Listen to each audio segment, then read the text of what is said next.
Oliver Straw. Questions for Oliver? Greg?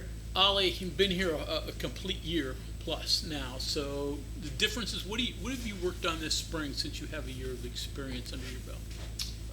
Just being more comfortable with the guys that I'm out there with. Really trying to build good relationships with them.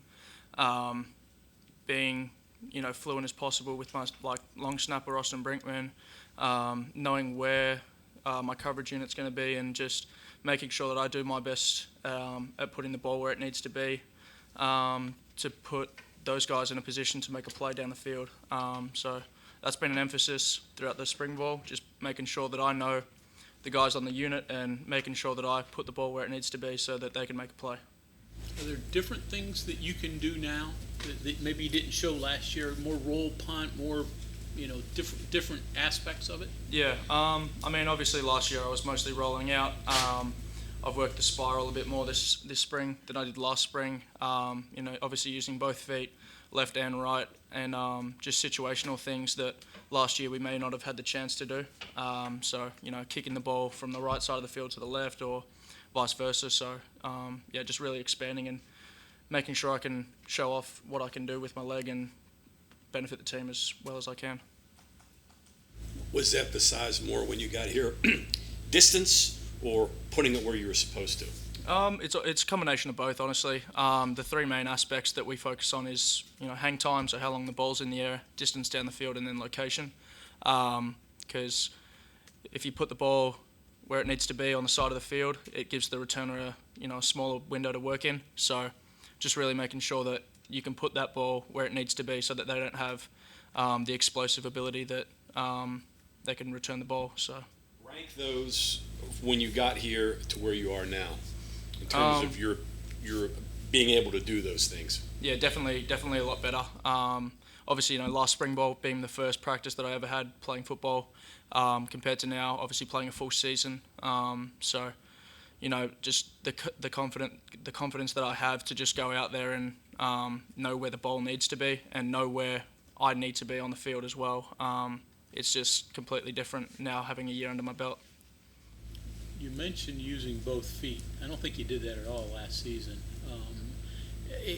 That's unique, maybe, at least in the United States. Is it in Australia? Can you do it equally as well with both?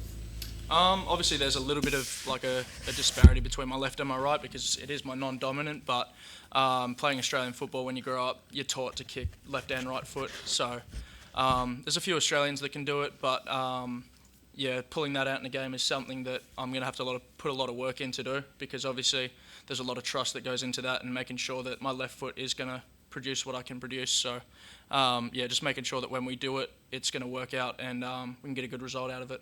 The allure of that is if you kick left-footed, they always say it's harder to catch a left-footed ball in the air for whatever reason. Yeah, so I'm good friends with Preston Fox, obviously the main punt returner, and I always ask him questions and pick his brain about what he finds hard and what other returners might find difficult. So, just working with him and really figuring out what is hard to catch and how I can make it as hard as possible for them. So, the left foot is definitely something that could make their job harder. Is that a conversation you have to have with Austin before the kick happens? It'll probably be a design play. We've obviously got our calls to go left and right, but it'll probably be communicated to us before we go out in the field. But if there is a look that we get and we look over to the sideline and we see something and they decide to go left foot, they'll communicate that some way, and we'll probably have a call for it, and I'll make sure that he knows where to snap the ball too. The good thing about that is if the protection breaks down and you're in a hurry, you may have to kick it left-footed. Yeah, exactly. And we practice that as well. If the ball goes over your left shoulder, your right shoulder, you've got to do different things. So just being able to rely on that foot if I need to is something that I'm comfortable with. If anything ever does go wrong, but it's handy. Same number of steps for both legs to kick it, or would you need more steps for your left foot? I try and practice the same each side. Obviously, it doesn't work out perfectly every time, but try and replicate it as well as I can. Mechanically, what are the biggest differences for you for kicking a spiral versus kicking, one that you're trying to kill versus an end over ball? Mm-hmm. And is that a big difference, a big adjustment for you? I wouldn't say it's adjustment for me, but they are very different balls. Obviously, Americans, more traditional spiral, and the ball drop is just completely different when it comes to that. So, teaching an American an end over end it's a tougher thing to do because they just haven't grown up doing it, and it's something that I've just naturally been able to develop throughout my years. So, it's a big difference, and something that I need to be able to differentiate instead of blending together because they're not the same kick, and sometimes I can get blended too much and it doesn't work out. But yeah. We've heard coaches speak highly of Austin. From your perspective, what does he do so well as a long snapper? I mean, the praise is definitely deserved. He's probably one of the best, if not the best, snapper in the country, and sometimes he doesn't believe that of himself, but he's just consistent beyond any means. So he knows exactly where the ball needs to be. He can put it on a little penny if he needs to, and he's really special as a player, and like we have a good relationship, and we know how each other works, and we push each other to be better every single day. So he's a special talent for sure. Where does he put it? He can put it any depending on if I'm rolling out and we're calling a rollout, he'll put it on my right hip, and it'll lead me on, and I can run straight away. If it's a left, he'll do the same thing on the left side. If it's straight on, he'll do it perfectly on the hip. So he can do anything, and same with field goal snapping as well. How important is the relationship for you guys, and how did you go about kind of forming that when you got here last year? It's actually, it is really important, and I probably underestimated that when I first got here. But it just happened naturally. Honestly, we get along really well. He's a really hard worker, and he pushed me along to be as good as I can, and I always try and do the same with him. We both are hardest critics, so I mean, we both get down, and the other one picks each other up. So it's just a relationship where we build off each other and push each other to be the best we can be. I think it's tough for Con fan to kind of notice his success since it's not really measured by any statistic. He really only is going to stand out if he's messing up. Yeah, most definitely, and that's the hardest part about his position is that it's not a glamorous position, similar to any specialist role really. But yeah, his job is just to get the ball back, and he does that perfectly every time. And he's to people that know about long snapping and snapping in general, it's pretty special what he can do. So he definitely deserves the recognition because I wouldn't be able to do without him. So. Have you been using the TrackMan stuff this spring? Yeah, we do use the TrackMan as much as possible. So obviously we're very limited in what we do in practice. We have a couple of team periods, and we get our reps in, but then the real work starts with the TrackMan, and then individual work that we do. So making sure that we can see the feedback that we get from it and why the result happened and what we can do to correct it. So. Yeah. So if you do a kick, what do you then turn to the TrackMan, and what are you looking at and trying to see? There's a multitude of things, honestly. There's ball speed, there's launch angle, there's apex of where it reached in the air. There's a bunch of things, and honestly, one of the handiest things about it is that you can see yourself on the video as well. So being able to slow it down, watch exactly where you hit the ball, and then compare it with the stats as well is helpful. So yeah, just being able to do that kind of thing. Is there a range in those numbers of where if you get a certain ball speed, a certain launch angle every single time, it's going to be a better punt than others? Yeah, I mean, you can definitely draw comparisons between which goes well and which ones don't. So seeing the launch angle, seeing how quick the ball is going, there's a direct correlation sometimes between exactly what number we get and what the result is. So when we see it come up, we identify it, realize that either the ball needs to be higher, lower, we're swinging our leg too fast, too slow. So there's direct comparisons that we can make from that. What's a good number for a launch angle? You want to be aiming on a spiral for 45, 50, just so your leg can come up through the ball and not out through the ball, because otherwise it's just going to go really low. As I said, the end over end and the spirals are completely different, and I hit my end over ends really close to the ground, and it's something that the coaches have had to kind of realize is different in terms of spirals. It's not going to be the same, but yeah, you want to be looking for a 45, 50 launch angle when you're kicking spirals to get hang time and distance.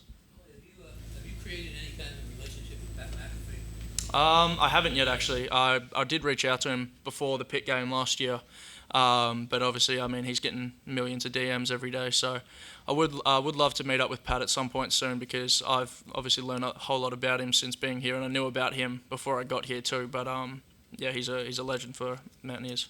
You might even enjoy a beer with him. Yeah, maybe when I turn 21. What was that game like for you? Your first football game, full house, nerves? What did you feel for that one?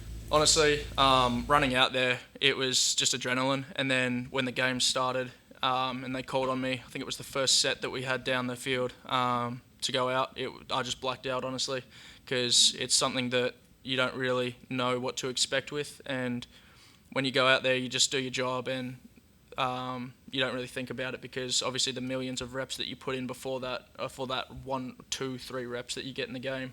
So it's just a thing that you have to take in while you're on the sideline, and then when you're on the field, you do your job and, do it well. So many of your really good punts last year were end-over-end punts that didn't travel a lot of distance in the air or even down the field, but you were able to place them in spots where they bounced away from returners, things like that. Are those always called, or do you have an option if, hey, you see a gap and you say, hey, with this protection, I think I can kick it there? Do you have some freedom in that area?